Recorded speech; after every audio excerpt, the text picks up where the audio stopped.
Hello out there. First, I'd like to welcome my new subscribers. About 6 of them.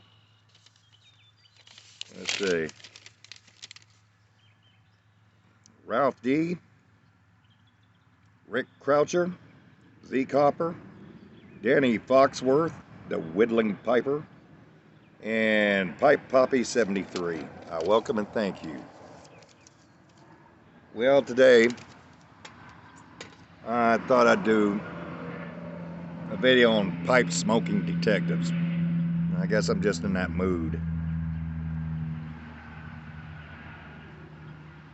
To get the housekeeping out of the way, I'm smoking some Robert Lewis tree mixture and my Peterson Sherlock Holmes Baskerville bent Rhodesian. That would be appropriate.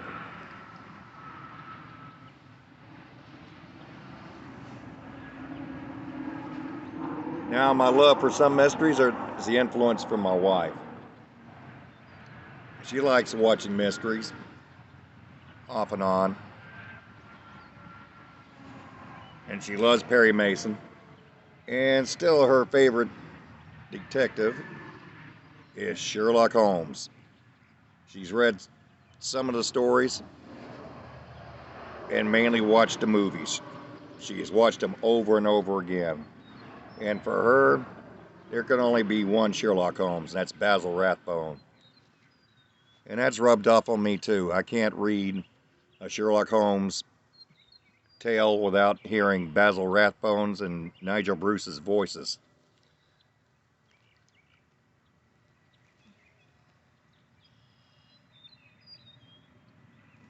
Now, there's quite a few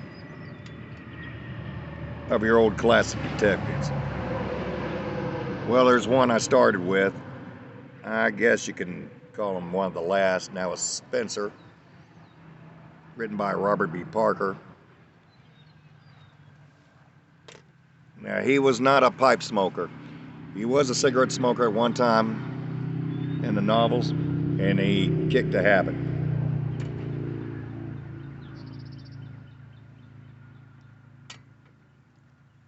And I do like Agatha Christie. I need to read some more of her works. I do like Hercule Poirot, but I don't think he ever smoked at all.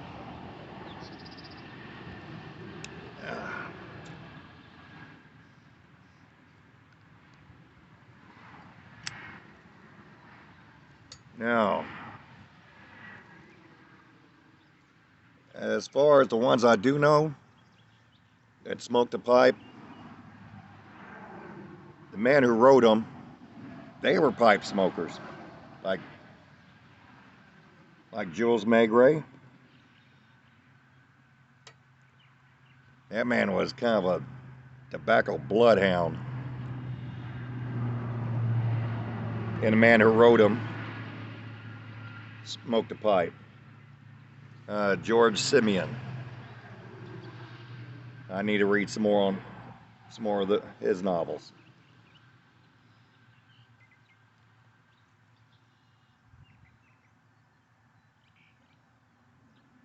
I swear, Maigret probably knew every pipe and tobacco shop in France that existed. If you dropped him in the middle of the Sahara, chances are he'll probably find a tobacco that's over the next sand dune. Now, my two favorite ones, one of them, of course, is Sherlock Holmes.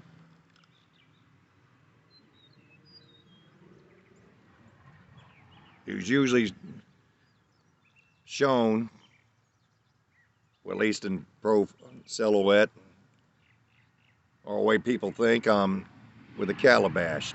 In the few of the films, yeah, he has a calabash, but I'm not sure if I've ever run into it when reading the short stories. I've only read one novel. I know he had he had a clay pipe, he had one briar pipe, I don't think I remember what shape it was, and one cherry wood.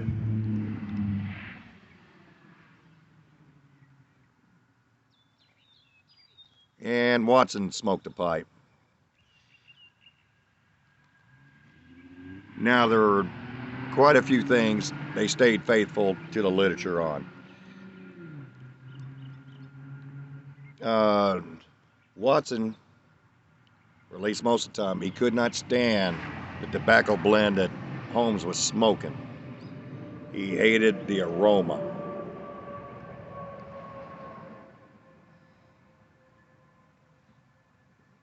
And that came up in the last story I read, the actual novel, The Hound of the Baskerville. I had to read it. I've been promising myself to read it, and I finally got around to it. It was very enjoyable. Not a very long novel.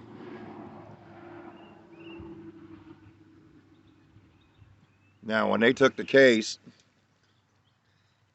Holmes had Watson go down, if I remember the name of the tobacconist, I think it was Bradley's, and pick him up a pound of the strongest shag. Well, after accomplishing that errand, Watson was gone for the whole night. When he came back home to their apartment, it looked something like a pool hall or a World War II submarine. It was smoky. It was foggy in there. And he had seen paper all over the floor. Holmes was up all night, smoked most of that tobacco and God knows how much coffee. Excuse me for a second.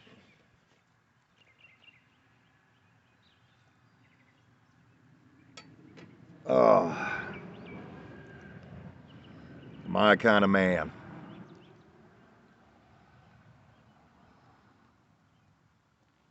Now, I don't know if this is one of the short stories, but I remember the movie, I think it was Dressed to Kill. In one part, Holmes had to go to a tobacconist, ask about a certain blend. He was on a trail he was on the trail of a suspect. Apparently, the tobacco blend was his only clue. And what was there in the shop? A big old jar that said Peterson's on it. I said, oh yes.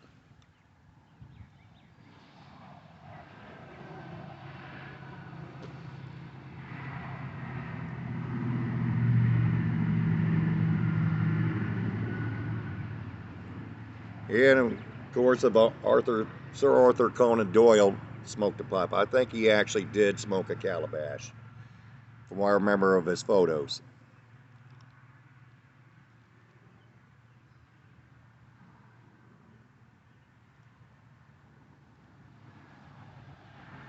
Now, it's on to my favorite detective, Philip Marlowe. Now, the man who wrote him, yes, he smoked a pipe. There's not much known on him, on what tobacco blends he smoked or what variety of pipes, except he was partial to straight. And it looked like he smoked mainly billiards or maybe apples.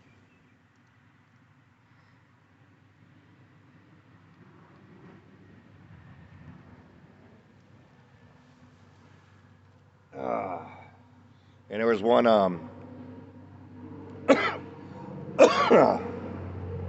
photo of him. I think it's one of the more famous photos. He's smoking a pipe while he's holding his cat.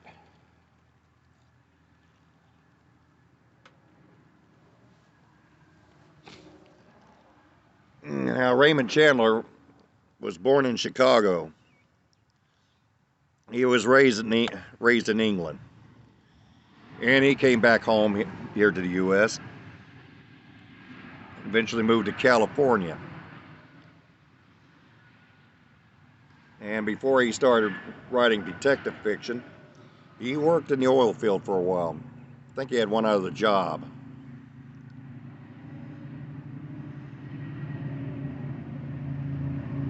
But I remember he lost his job in the oil field because of his drinking. He was a very heavy drinker.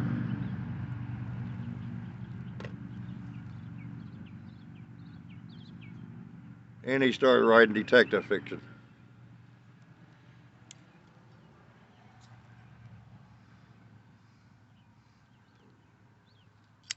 Now, even though he's my favorite detective, you can't say he's the one you'd picture, one detective you pictures with a pipe. But he did smoke a pipe. But he usually smoked a pipe in his office, his home. While he was out on the town or on a case, he smoked cigarettes.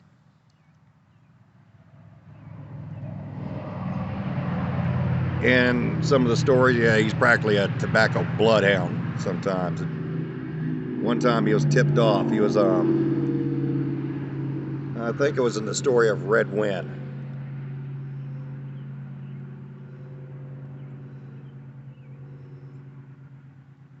He went to question the fellow, went to drop in on him on his apartment. When he tried to get the man to answer, there was nobody would. I can't remember. I think it was the door was unlocked, so he just quietly walked in. And he knew somebody had just been there very recently. He picked up the odor of dark fire tobacco,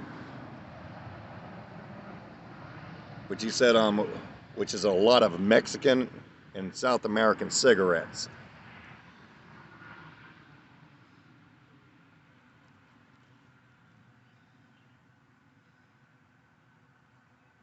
And after doing a tour of the apartment, lo and behold, he found a man who smoked the cigarettes,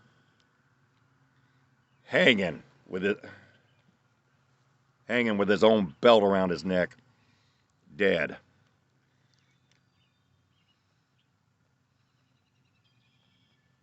Apparently, this fellow, no, he wasn't the man. Philip come to question. He was sent there to kill him. Only his intended victim got to jump on him. The man even left the goon's handgun in his holster. It was a C9 Mauser, if I remember. What a lot of people call a broom-handled Mauser. And he found a pack of cigarettes. If I remember, it was a brand that was made in Paraguay. Had the city and street address, the whole works.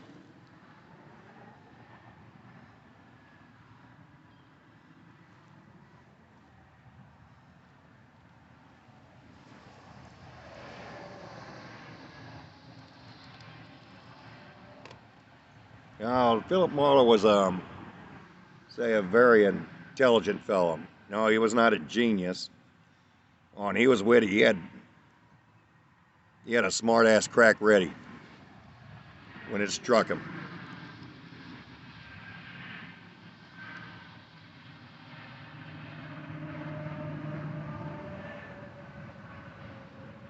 Very good in the fight. Yeah. Yeah, you could say he was tough.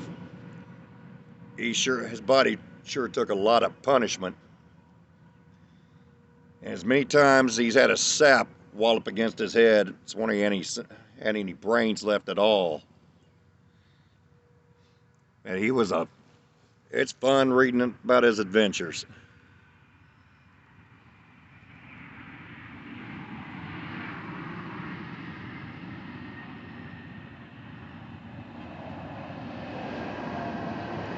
And when you read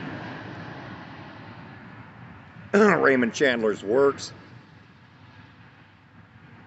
his writing's so good that you can picture Los Angeles and other parts of California and the West Coast during that time, during the 30s and 40s, and up to the 50s. As Raymond Chandler, Philip Marlowe was all over the place. He met people from all walks of life and had people hire him from all walks of life. Well, who can pay? So he's had to deal some of the roughest, dirtiest streets up to the swankiest places you can imagine. Okay, and I'd like to do a quick shout out to Redcoat's return, Lester. He done a very nice video on Basil Rathbone. Drop in and pay him a visit. Pretty good fella. Well, that's all I got for now. Thank you for dropping in.